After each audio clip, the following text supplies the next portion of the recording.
Let me ask you something. Have you ever built a sanctuary inside your own head? You know, a place so detailed, so real, you could just retreat there whenever the outside world got to be too much.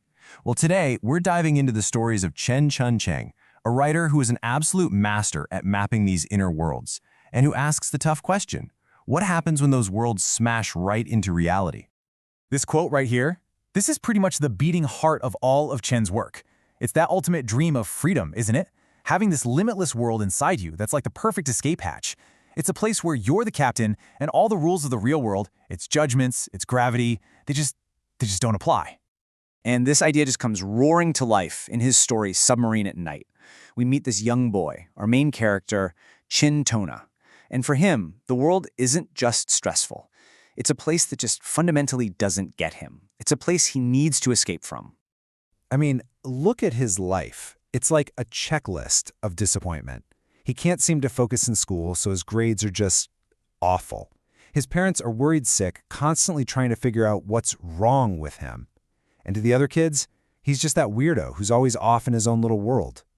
This is the gray, unforgiving reality he's so desperate to leave behind. So, where does he go?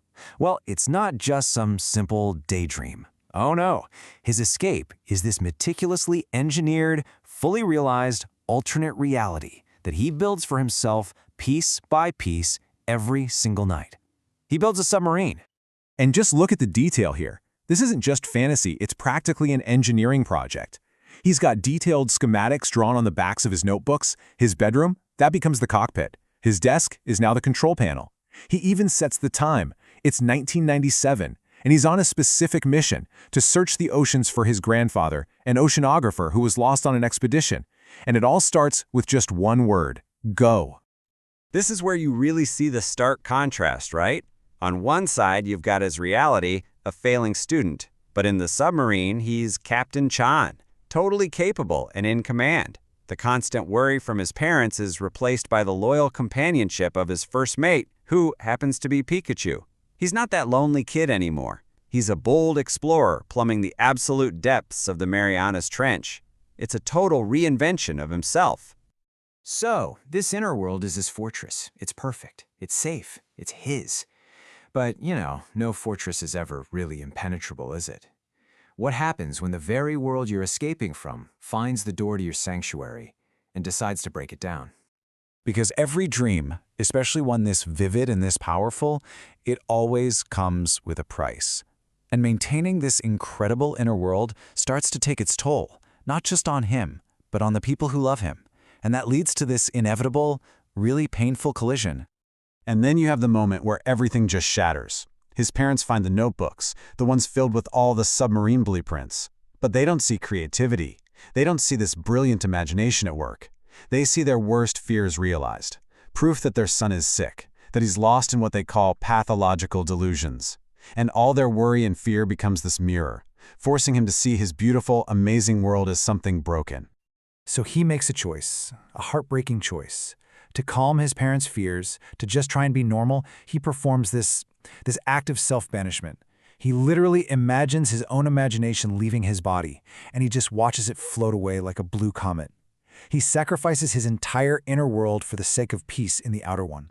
And this isn't some one-off theme in Chen's work. In another one of his stories, The Gift of a Magic Brush, you see a very similar tragedy. A writer gets a magic pen in a dream that lets him write these perfect, incredible masterpieces. The only catch? No one else can see the words. His genius is totally invisible, and that craving for recognition, just for someone else to see his art and validate it, it becomes unbearable. And then, in another dream, the pen is taken away, and he's left completely unable to write a single word. So, back to our young captain. What happens after he kicks his imagination out?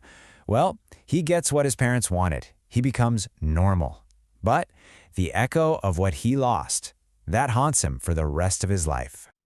As an adult, yeah, he's successful by all the usual standards, but he describes his mind as no longer growing vines. Think about that imagery. That wild, beautiful, untamed creativity, it's just gone. He has this memory of the submarine, this faint picture of a deep blue sea, but the door to the cockpit is sealed shut forever. He can look, but he can never, ever go back inside. And this is his final, devastating reflection on it all. The very core of who he was, his true fire, his brilliance, it was put out when he was just 16. And everything he did after that, his entire career, his normal life, to him, it felt like nothing more than the few little wisps of smoke that rise up after a brilliant fire has been stamped out. Chen Chuncheng stories really force you to look inward. They make you remember the submarines you might have built, the magic pens you were given, and they make you think about the price we sometimes pay just to become normal. It leaves all of us with this really lingering question. What magnificent private worlds have you created, and what echoes do they still leave in your life today?